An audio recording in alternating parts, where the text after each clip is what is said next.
Hi everyone, here in this video we are going to talk about initial import. I will show on the example of PrestaShop connector, but algorithm is the same for PrestaShop, WooCommerce, Shopify and Magento. So first thing that I want to notice is that we have ability to receive and start initial import in the last step of the quick configuration wizard. So we are going to the last step and have a checkbox, start initial import, by clicking on finish button. The system will redirect us to the job queue menu and we will start receiving all these objects in this list from PrestaShop or another e-commerce system to Odoo. Another option how to run initial import is simply going to the initial import tab and clicking on import master data, so it will trigger the same import. After receiving all these objects, we can debug and check what objects we already received in the external table.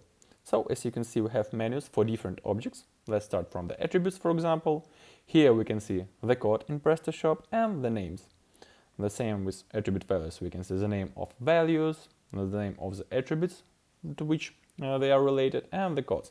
So you can simply go one by one to each menu and check what information you have received about categories, features, payment methods, shipping methods, and so on.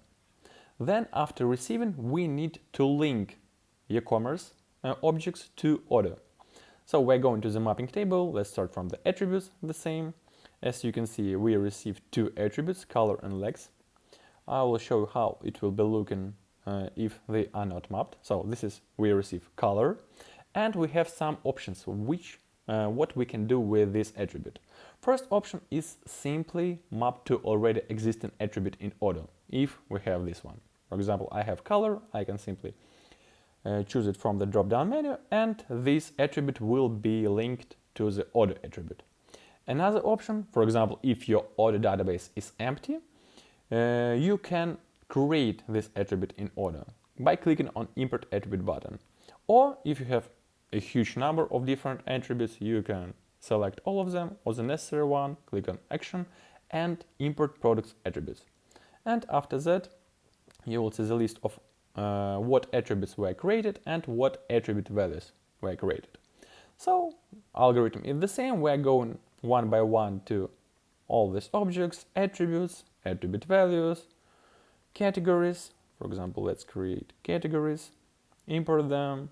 Here it is. All of them were mapped and created in order. And one by one, features, feature values, payment methods, shipping methods, and so on. So this is how it works.